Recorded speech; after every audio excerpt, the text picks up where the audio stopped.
Ok. Então, vamos dar continuidade aqui. O que nós vamos fazer? Nós vamos fazer uma outra maneira de lidar com isso. E aí já não é mais endereçamento fechado, tá? O que eu vou fazer? Eu vou fazer o seguinte, ó. Aqui eu vou ter... não vou nem nomear esses caras aqui não, tá?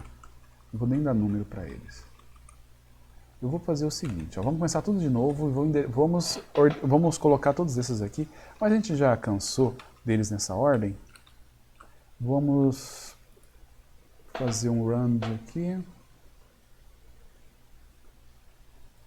para colocar em uma outra ordem, só para a gente ver o que vai acontecer, tá? Então nós vamos colocar aqui. Primeiro a gente vai colocar o Silmar. Aonde é que ele vai? Vai no 7. No 7. Beleza. Lembra que colisão é para ser raro. Aonde que a gente vai colocar o Luca? Na 6. Na 6. Aonde que a gente vai colocar a Helena? Na 3. E aonde que a gente vai colocar o Anli? Na 7. Na 7. Aí deu colisão. O que a gente faz? A gente vem e a gente não coloca ele nessa tabela aqui, a gente coloca ele numa outra tabela. Certo? Numa outra tabela. Pode até ser continuidade dessa. Pode até ser continuidade. Podemos até fazer assim, olha, vai ser a continuidade dessa. Ok? Beleza, colocamos lá. Vamos continuar mais um pouquinho. Onde é que a gente coloca o Enzo? No 0. 0. E o Ranieri? No 0 também. Então a gente não vai colocar no 0. Coloca lá embaixo. A gente coloca aqui. Certo? Tá, bem simples isso, inclusive, né? Vamos colocar a Mariana? Onde é que vai ser a Mariana? Lá embaixo. No 6, mas ele não vai entrar no 6, vai entrar aqui. Isso. Então, olha só, o que a gente está fazendo? Nós estamos criando uma outra estrutura, pode ser a própria tabela, pode ser uma outra estrutura à parte, onde vão estar as colisões. De novo, lembrando que colisão é para ser uma coisa rara. Então, como é que você faz agora? Agora a gente vai ter que fazer a busca de alguém. Vamos lá, vamos procurar aonde que está... O Enzo está nessa tabela? Qual a informação do Enzo? Como é que a gente faria? Faz o resto da divisão por 10, você acha o 0 e procura no 0. E ele está lá. Então o Enzo E ele está. tá lá. Beleza. O Felipe FM aqui, ó. Felipe FM. Vamos procurar o Felipe FM? Como é que seria para procurar o Felipe FM? Você acha o resultado dele que é 0, aí Sim. vai pra tabela e vê que ele não tá lá. Não tá, a tabela está preenchida e não é ele. Isso. Então, eu não desisto. Eu Você venho vai pra tabela paralela. vai para a tabela auxiliar e procuro lá. Essa daqui não precisa ser uma tabela também. Aqui como é que eu vou procurar aqui? Posso fazer uma busca binária, se tiver ordenado, posso fazer uma busca sequencial, ou eu posso usar uma árvore aqui. Isso aqui poderia ser uma árvore binária. Certo? Só que ela só vai ser usada se houve a colisão aqui em cima.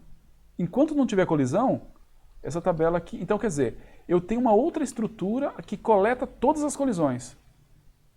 Deu colisão, vai para lá. Se não deu colisão, vai estar aqui a informação. Certo? Se não deu colisão, quer ver? Ó, vamos fazer o seguinte, ó. Vamos procurar, onde é que a gente acharia... Vamos ver se o Matheus AM... nós temos o Felipe FM e o Matheus AM. Onde é que o Matheus AM estaria? Estaria no 4. No 4. Não está, o 4 está vazio, eu sei que ele não está. Eu não preciso nem procurar na tabela, na estrutura auxiliar, concorda? É verdade, né? Porque está vazio a posição dele. Certo? Então, está aqui, tranquilo. Agora, esse tipo de estrutura também ela é possível de se fazer, só que ela tem um problema, que é o problema de ela funciona legal, só que ela não lida bem com remoção. Para você remover, ela é um pouco mais complicada. Então, normalmente, esse é um tipo de estrutura que funciona relativamente bem, principalmente se aqui embaixo você usar alguma estruturinha esperta, que te garante log de n, por exemplo. Mesmo que você tenha colisão, você consiga log de n aqui embaixo, entendeu? Então, por exemplo, poderia ser... Você poderia usar um insertion aqui com a busca binária, uma opção, ou usar uma árvore, se você tiver uma árvore implementada aí em mãos, tá? Só que nós temos um problema. Imagine o seguinte, imagine que o Enzo foi retirado da tabela. Eu venho aqui e retiro o Enzo. Tá? E aí, o que a gente vai fazer? Eu vou procurar agora o Ranieri. Tem que puxar Aí alguém da árvore e botar lá, né? tem que É, puxar da árvore auxiliar para cima, né? putz, mas aí, cara, bem, é uma opção, você pegar da árvore auxiliar e puxar para cima, isso aí resolve, mas a gente tem uma outra solução. Tem uma outra solução que eu acho que é mais razoável, que a gente tem que considerar, que não pelo menos evita mexer lá na árvore, lá embaixo. O que poderia ser? Alguém sugere? Você Põe vê. um. Não, eu ia falar, Pode falar, você pode vê. falar. Não, eu acho que é meio tosco o que eu ia falar aqui. Você vê que a posição tá vazia e tentar procurar na árvore auxiliar. Não, mas aí você perderia. Sim, isso resolveria o nosso problema. Só que isso daí, por outro lado, a gente teria por exemplo, quando não está nem aqui, nem na árvore auxiliar, a gente procuraria do mesmo jeito, né? É, Seria, taca na tabela de novo, então. seria o caso, por exemplo, de a gente procurar o Mateus AM. Se a gente for procurar o Mateus AM, o que vai acontecer? Eu Ele vai teria que procurar procurar nas aqui duas. e aqui embaixo, e isso aí não faz sentido. É só no caso do Ô, Ranielli, professor, diga. você pode literalmente colocar uma flag aí, qualquer coisa, né? Só Muito pra ele bom, saber que ele tem que ir pra árvore. muito bom. Eu coloco Menos aqui, um ó. aí. Coloco -1 aqui, qualquer coisa assim. Eu coloco um valor que não é um valor de fato. Aí a busca fica um pouquinho mais complicada, mas ainda assim O de 1, no caso de não colisão, né? Vamos lá, vamos procurar o Enzo na árvore. Como é que a gente faz para procurar o Enzo? É 0. Zero. Vem aqui, não é o Enzo. Mas está dizendo que esse lugar aqui foi ocupado algum dia. O que eu faço? Venho para a Procura árvore embaixo. auxiliar Pra árvore. e procuro aqui. Certo? Estou falando árvore porque a árvore é o que me daria log de n aqui embaixo, tá? E de novo, é esperado que esse cara aqui embaixo seja pequeno, porque se ele for grande significa que está tendo muita colisão. Se está tendo muita colisão, você não fez uma boa escolha, tá? Agora vamos procurar o Ranielli. Como é que a gente vai fazer? O resto da divisão, Dá zero. dá 0. Você vai Vem lá pra aqui, cima. não, Ela não tá ali, mais ou menos um faz você ir lá pra baixo e acho e aqui. acha. Né? Beleza. Aí, mas beleza. Agora vamos inserir o Felipe. O Felipe FM apareceu e a gente vai inserir ele na árvore. Como é que na minha tabela, estrutura aqui, o que eu faço? Bom, resto da divisão por 10 Isso. dá zero. Isso. Aí você teria que colocar lá no zero, né? Sim. Mas aí o que eu faço? Eu coloco aqui embaixo? Não. Eu tenho -1, eu venho aqui e coloco aqui. Tá tudo perfeito. Se eu estiver procurando o Enzo, eu vou procurar na posição 0, não vou achar. Vou procurar na auxiliar, não vou achar, vou dizer que não está. Se eu procurar o Ranielli, vou procurar na 0, não vou achar. Vou na auxiliar e vou achar. Se eu procurar o Felipe, eu vou na auxiliar. Eu vou na posição 0, encontro e já resolvi. Entendi. Beleza? Então, na verdade, o que a gente tem? A gente tem, com isso, a única coisa que a gente precisa é manter essa estrutura aqui. E eu tenho, já que eu vou ter essa informação aqui embaixo, eu tenho que, de alguma maneira aqui, eu tenho que indicar, por exemplo, quando eu apaguei o Felipe. Então, esse daqui, a 0 e a 1, ela tem informações diferentes. A gente tem que separar bem essas informações. Quais são as informações que eu tenho na 0? Qual a informação que eu tenho na 0 que eu não tenho na 1, Pedro? A informação de que ali já teve um nome que foi removido. Isso. E isso quer dizer o quê? Quer dizer que pode ter função hash 0 na tabela auxiliar. Exatamente. Ou seja, olhe na tabela auxiliar, não desista. Certo? Essa que é a diferença. E a posição 1? Bom, como não tem nada, além de não ter informação com hash 1, também não tem no auxiliar. Não tem no auxiliar. Perfeito. É isso mesmo. Certo? Aí, o que nós temos? Repara, essa característica de você ter que ter a diferença entre o 0 e o 1, o 0 não tem nenhuma informação de dados e tudo mais, por outro lado, ele tem a informação de que olhe na tabela auxiliar porque você pode encontrar lá. Isso quer dizer o seguinte, quer dizer que nem toda a informação está aqui na linha 0. Isso daqui é o endereçamento aberto. Um jeito de endereçamento aberto, a gente vai ver outros logo em seguida, mas um jeito de endereçamento aberto é isso daí. A informação não está necessariamente na onde o hash indica, tá? E aí, essa estrutura auxiliar aqui embaixo, essa estrutura auxiliar, ela tem que ser esperta o suficiente para poder lidar com as colisões que você vai ter. Aí você tem que ver, se você vai ter pouquíssimas colisões, cara, isso aqui você pode manter como uma lista, um vetor não ordenado, e faz uma busca sequencial. Se você tem um pouquinho mais de colisão, você poderia colocar isso aqui como um vetor ordenado, e aí fazer uma busca binária.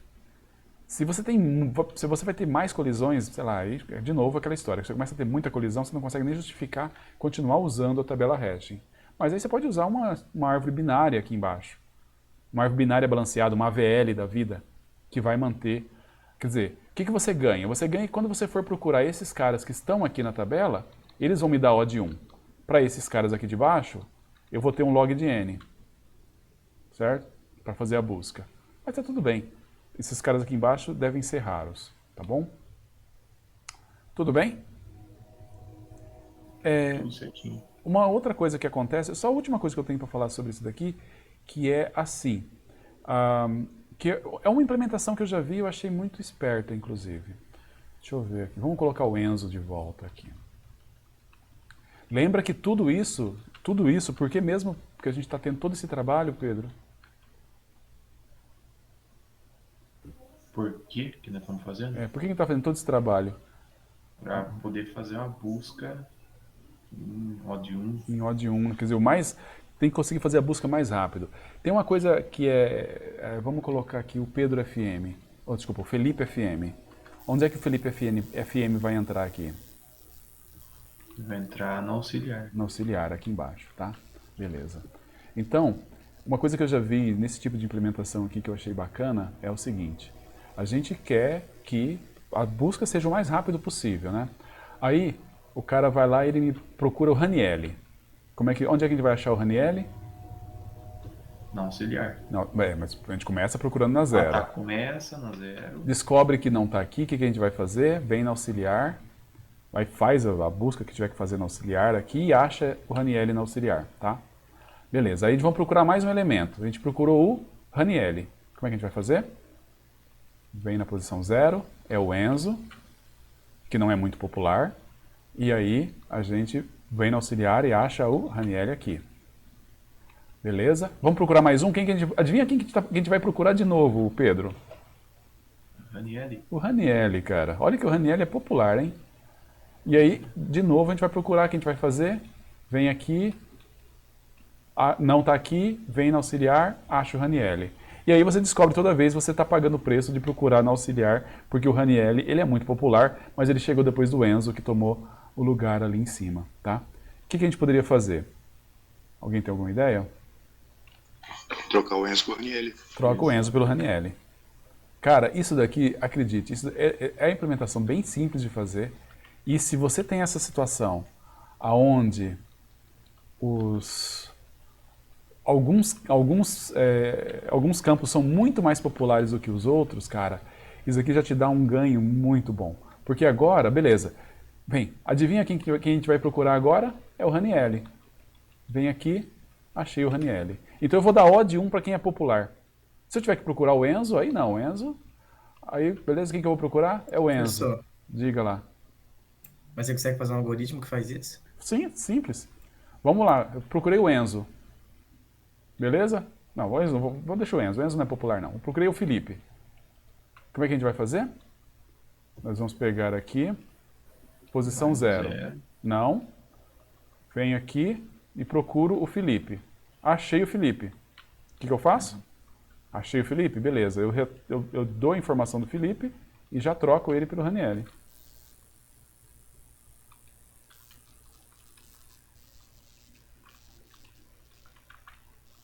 Por quê? Qual que é uma característica de uma pessoa que é popular? É muito provável que seja a pessoa que eu procurei por último. Certo? Caraca, legal. E aí, beleza. Eu procurei, tá, troco, beleza, bola pra frente. Procurei, tá, pato, bola pra frente. Certo? Aí, só que assim, isso aí vai funcionar, vamos supor, agora o próximo que eu procuro é o Enzo. Aí eu troco o Felipe pelo Enzo. Depois o próximo que eu procuro é o Ranieri. Toco o Felipe pelo Ranieri e assim por diante. Bem, o que adianta? Não vai resolver nada, porque toda hora eu vou ficar pagando o preço de fazer essa troca, não vale nada. Porém, se você tem uma situação onde realmente alguns poucos nomes são muito populares, vale a pena. Você vai fazer a troca, algumas vezes você vai fazer umas trocas que vai ter que desfazer, mas rapidamente os populares vão preencher a tabela. Os não populares, Enzo, vão pegar e vão ficar lá para baixo, certo? E não vão ter... Professor, Diga. mas tipo assim, você pode ter um contador associado às trocas Também fica... As buscas, né? Poderia fazer mais, ficaria mais legal ainda. Eu poderia ter um contador, aí tipo assim, olha, o Felipe fez busca e eu coloco um contador aqui, olha, uma busca. Não, vamos colocar diferente. O Felipe tem 3 buscas, por isso que ele está aqui. Aí o Enzo, eu fiz 2. Aí eu olho, tá, eu achei o Enzo. Ele está com 2 buscas. Tá, deixa quieto, deixa o Felipe por enquanto. Procurei o Enzo de novo, foi para 3 buscas. Ah, deixa quieto. Procurei o Enzo de novo, foi para 4 buscas. Aí eu troco ele com o Felipe. E fica lá. Aí eu procurei o Ranieri. Ranieri vai para 1 busca, não troco. 2 buscas, não troco. Quando o contador do Ranieri passar o contador do Enzo, que vai estar lá em cima, aí eu troco. Quer dizer, começa a ficar sofisticado o negócio. Fica interessante. E esse tipo de estrutura é bem simples de implementar e, em geral, resolve boa parte dos seus problemas, tá? De novo, porque o número de colisão é relativamente pequeno, blá, blá, blá, aquela coisa toda. Tá bom?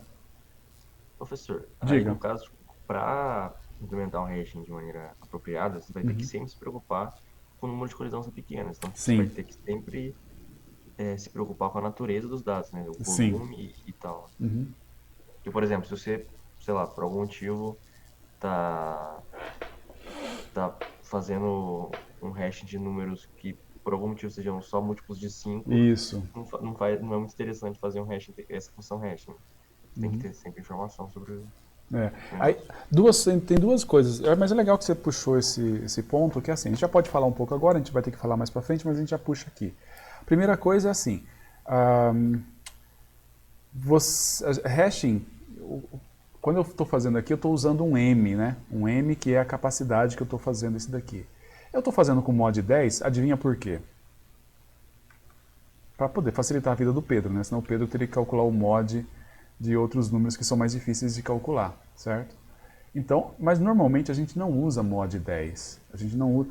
Aliás, qual que é a melhor M que a gente poderia usar? Chuta aí para mim.